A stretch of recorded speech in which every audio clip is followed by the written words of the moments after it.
Stages of conflict: latent stage, perceived stage, felt stage, manifest stage, aftermath stage। मुझे समझ नहीं आता तुम लोग पढ़ के क्यों नहीं आते हो, बताओ।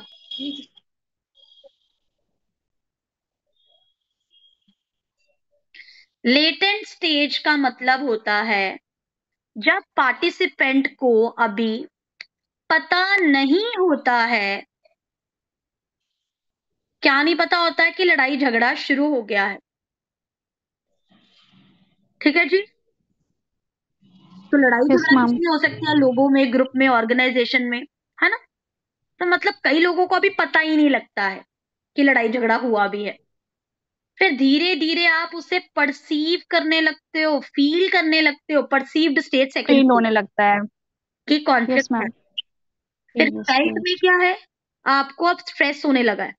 पहले तो आपको समझ आया ना कि लड़ाई झगड़ा हो रहा है, पर फेल्ट स्टेज में आप उसे पर्सनली, उसको वो समझना शुरू कर देता है, पर्सनलाइज करना शुरू कर देता है, और एंजाइटी होने लगती है उसको। एंजाइटी होने लगती है, मतलब हल्का सा फील हो गया। मैनिफेस्ट में अब क्या है, मैनिफेस्ट में वो आपको खुद खुलेआम अपनी तरफ दिखने से। लगा है, आप उसे ऑब्जर्व करने लगे हो। दूसरों की शब्दों में लड़ाई झगड़ा शुरू होने लगा है, रिटर्न वे में फिजिकल अग्रेशन शो होने लगा है। ठीक है जी। आफ्टर माथ का मतलब क्या है, fifth stage, AFTER, after, AFTERMATH, ये एक ही वर्ड है, आफ्टर माथ। AFTERMATH, आफ्टर माथ। इसका मतलब होता है रिजल्ट क्या निकला कॉन्फ्लिक्ट का, उसे रिजॉल्व कर दिया गया या उसे डिसॉल्व कर दिया गया, बंद कर दिया गया, उसके बारे में बात करनी बंद कर दी गई। सो आफ्टर माथ में या तो आपका परफॉर्मेंस इंप्रूव होगी या तो डिक्रीज होगी, है ना। से 5 स्टेजेस हैं। Okay, clear, yes clear ma'am. हुआ आफ्टर माथ। चलिए, तो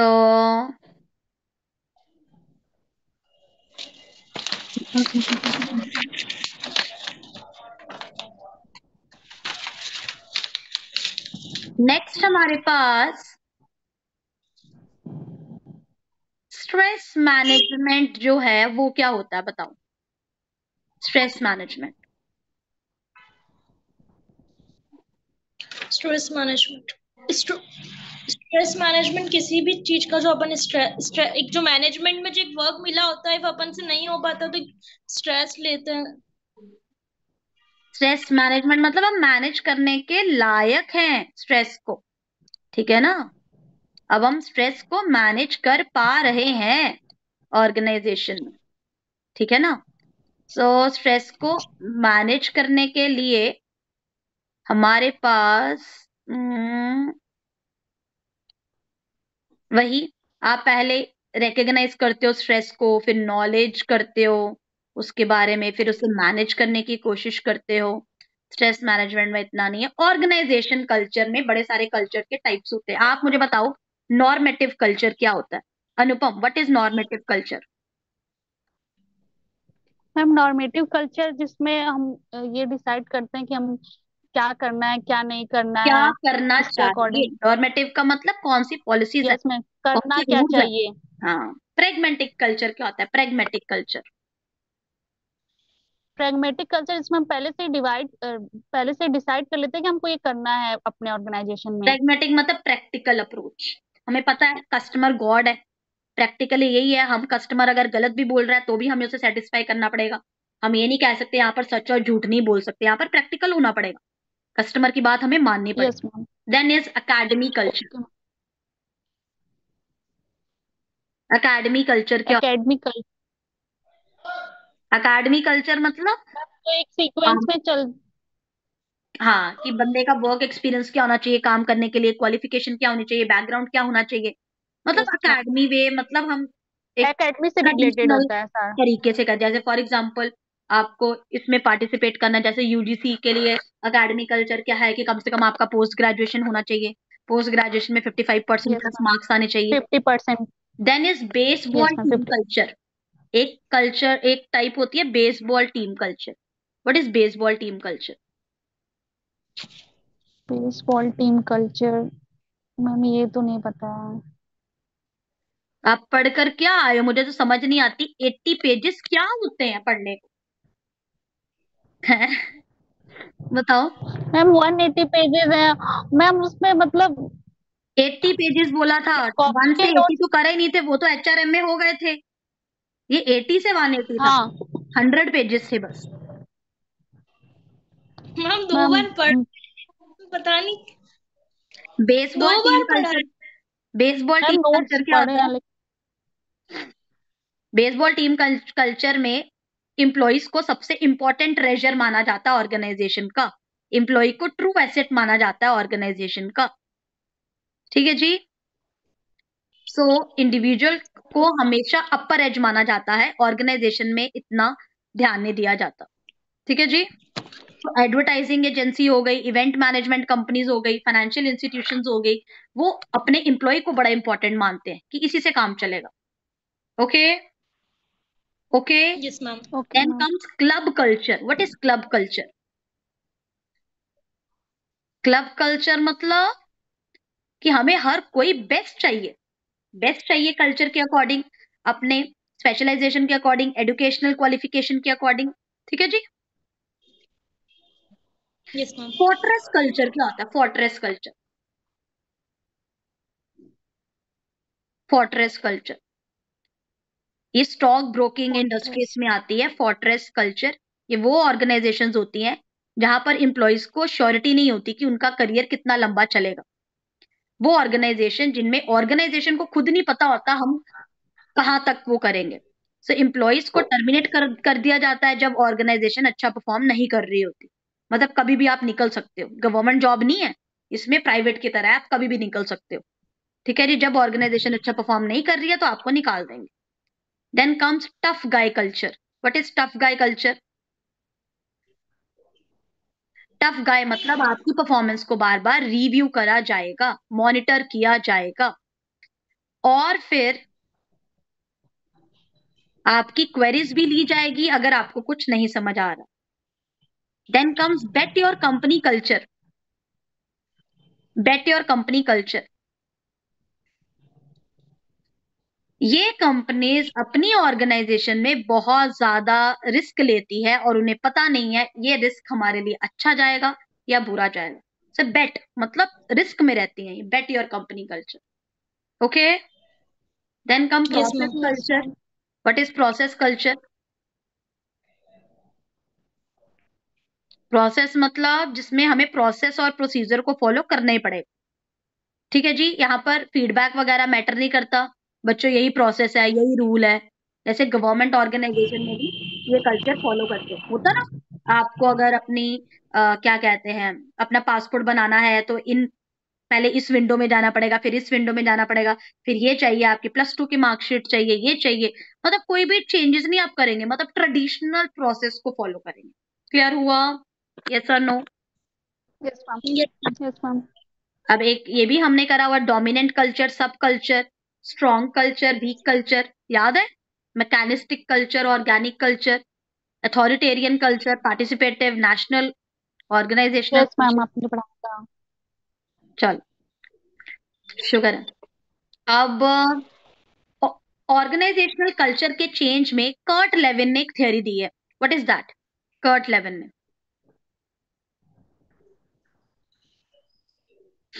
ऑप्शन दे दोगे क्या मैम? 3 दे दो, एक बता देंगे। फ्रीजिंग, इसमें एक यस मैम। बोलो। Freezing, unfreezing, freeze. Moving. Unfreezing, ma'am freezing, unfreezing, और एक और है। Unfreezing, unfreezing moving, freezing. पहला step, then moving, then freezing. Unfreezing मतलब फ्रीजिंग, फ्रीजिंग। जो पुराना कल्चर है उसको पहले पिघलाओ। उसको खत्म करके। हाँ। मूविंग मतलब आप नए कल्चर में ढलो, और फ्रीज मतलब जो नए कल्चर में ढल जो गए हो चलते आ रहा। उसको आप पक्का कर लो, फ्रीज कर लो। तो पहला स्टेप होता है yes ma'am. Unfreezing, second step होता है moving, unfreezing. Third step is freezing. Clear हुआ? Freezing. Unfreezing, yes yes moving, ma'am. Freezing. Okay. Yes ma'am. Yes ma'am. What is ethical dilemma? Ethical moral dilemma. Dilemmas भी कहा जाता है। Rules and regulations को follow करना, जो एक particular rules और रेगुलेशंस होते। अनुपम, एथिकल डिलेमा क्या होता है? डायलामा में मतलब गलत तो होता, एथिक फॉलो नहीं डिलेमा करना। का मतलब होता है कंफ्यूजन मतलब बिटवीन टू ऑप्शन। दो ऑप्शंस के बीच में हमें कंफ्यूजन होता है और दोनों में से अभी कोई भी हमारी प्रॉब्लम को सॉल्व करने में नहीं हेल्प कर रहा। ठीक है जी। Okay ma'am. कट लगे। अब एथिक्स की अप्रोचेज है जो क्या कहते हैं, आकांक्षा जैन ने मेरे को वॉइस मैसेज पर समझने के लिए भी दो ऑप्शंस बोले थे। और teleological, egoism, author utilitarianism, डियोंटोलॉजिकल justice, है ना, रिलेटिविज्म। अब आकांक्षा तो इसका जवाब अच्छे से देगी क्योंकि वॉइस नोट पर आंसर भी उसने पूछे थे मेरे से। चलिए अनुपम, आपको आते हैं? मैम अच्छे से नहीं आते हैं। चलिए पहला ऑप्शन है आकांक्षा, आकांक्षा देगी क्योंकि इसने सुने थे मेरे से। टेलियोलॉजिकल क्या होता है?